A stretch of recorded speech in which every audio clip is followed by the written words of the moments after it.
കോൺഗ്രസിനെ പ്രതിരോധത്തിലാക്കിയ INTUC കോൺഗ്രസുമായി seat ചർച്ചയ്ക്ക് പ്രത്യേക സമിതിയെ നിയോഗിച്ച INTUC സംഘടനയ്ക്ക് ഒരു സീറ്റ് വിട്ടുകിടണമെന്ന ആവശ്യം കോൺഗ്രസുമായി ചർച്ച ചെയ്യുന്നതിന് വേണ്ടിയാണ് പ്രത്യേക സമിതി രൂപീകരിച്ചത്. PG ജോയ് അധ്യക്ഷനായുള്ള 11-അംഗ സമിതിയാണ് രൂപീകരിച്ചത്. ലോക്സഭാ തെരഞ്ഞെടുപ്പിൽ സ്വതന്ത്ര സ്ഥാനാർത്ഥിയെ മത്സരിപ്പിക്കാനുമാണ് INTUCയുടെ നീക്കം. 16 സീറ്റിൽ ഒരു സീറ്റ് ഒരു INTUCയുടെ പ്രധാനപ്പെട്ട നേതാവിന് INTUCയുമായി ചർച്ച ചെയ്ത് കൊടുക്കണം.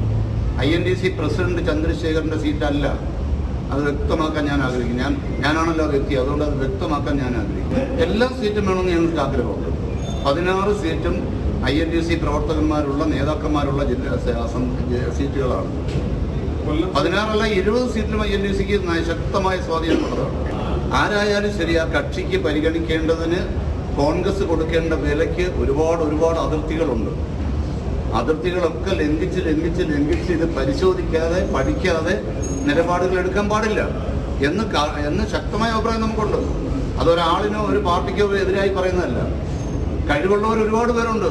കഴിവ് തെളിയിക്കാനുള്ള അവസരങ്ങൾ ഉണ്ടാകണം. വിവരങ്ങളുമായി മനോജ് ചേരുകയാണ്. മനോജ്, കോൺഗ്രസിനെ അക്ഷരാർത്ഥത്തിൽ പ്രതിരോധത്തിലാക്കി കഴിഞ്ഞിരിക്കുകയാണ് INTUC. ചന്ദ്രശേഖരൻ ഇതുമായി ബന്ധപ്പെട്ട് എന്തൊക്കെ കാര്യങ്ങളാണ് സൂചിപ്പിച്ചത്?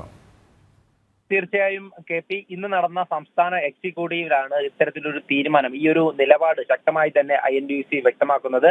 കാരണം നേരത്തെ പല വാഗ്ദാനങ്ങളും INTUCക്ക് നൽകിയിരുന്നു. നേരത്തെയും സീറ്റ് കൊടുക്കാമെന്ന് ഒരു വാക്ക് പറഞ്ഞിരുന്ന നേതാക്കളൊന്നും തന്നെ ആ വാക്ക് പാലിച്ചില്ല എന്നുള്ള കാര്യം ഇന്ന് INTUC സംസ്ഥാന പ്രസിഡന്റ് R ചന്ദ്രശേഖരൻ തന്നെ വ്യക്തമാക്കിയിട്ടുണ്ട്. അതോടൊപ്പമാണ് ഇങ്ങനെ ഒരു നിലപാട് INTUC മുന്നോട്ട് വെക്കുന്നത്. 16 സീറ്റിൽ തങ്ങൾക്കായി ഒരു സീറ്റ് തരണമെന്നുള്ള കാര്യം തന്നെയാണ് INTUC വ്യക്തമാക്കുന്നത്.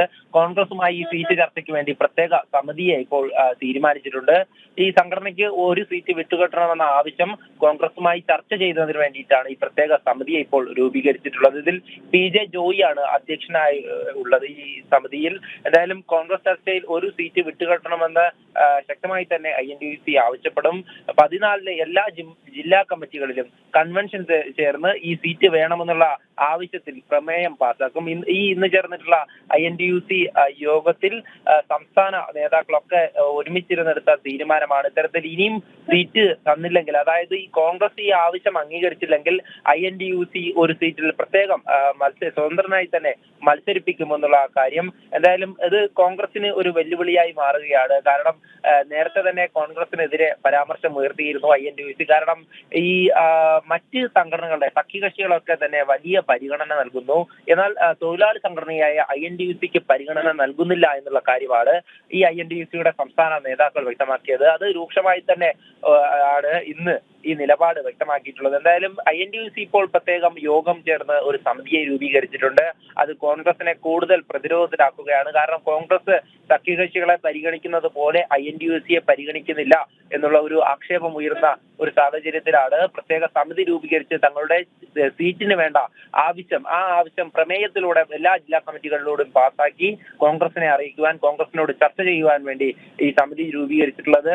എന്തായാലും ഇതിലൊരു തീരുമാനമുണ്ടായില്ലെങ്കിൽ അത് കോൺഗ്രസിന് തന്നെ തലവേദനയായി മാറുമെന്നൊരു സംശയമില്ല. കാരണം INTUC സ്വതന്ത്രനായി INTUCയുടെ സ്ഥാനാർത്ഥിയെ നിർത്തുന്ന സമയത്ത് അത് കോൺഗ്രസിനെ ഏറെ ബാധിക്കുന്ന ഒന്ന് തന്നെയാണ്. കാരണം കോൺഗ്രസിന്റെ ഭൂരിഭാഗ വോട്ടുകളും ഈ തൊഴിലാളികളായിട്ടുള്ള INTUC പ്രവർത്തകർ ഈ സംഘടനയ്ക്ക് ചെയ്യുന്നില്ല, അല്ലെങ്കിൽ സംഘടനാ നേതാക്കൾ പറയുന്നത് അനുസരിച്ച് വോട്ട് ചെയ്തു കഴിഞ്ഞാൽ അത് കോൺഗ്രസിനെ സാരമായി ബാധിക്കുന്ന ഒന്ന് തന്നെയാണ്. അതുകൊണ്ട് തന്നെ കോൺഗ്രസ് ഇതിൽ എങ്ങനെ തന്ത്രപരമായിട്ടുള്ള ഒരു തീരുമാനം എടുക്കുമെന്നത് നോക്കി കാണേണ്ടിയിരിക്കുന്നു. കഴിഞ്ഞ പ്രാവശ്യത്തെ പോലെ തന്നെ INTUCയെ ചർച്ചയിലൂടെ അവരെ പറഞ്ഞു പറ്റിക്കുവാൻ, അതായത് ഇന്ന് ഈ INTUCയുടെ സംസ്ഥാന നേതാക്കൾ അടക്കം വ്യക്തമാക്കിയത് ഇക്കാര്യം തന്നെയാണ്, വാഗ്ദാനങ്ങൾ പാലിച്ചില്ല എന്നുള്ള കാര്യം. അതുപോലെ വാഗ്ദാനങ്ങൾ നൽകിയ അവസാനം അത് മറികടക്കുവാൻ കോൺഗ്രസിനാവുമെങ്കിൽ ഒരുപക്ഷെ INTUC എന്തായാലും അതിൽ പ്രതികരണവുമായി മുന്നോട്ട് വരുമെന്നതിൽ മാറ്റമില്ല. KP.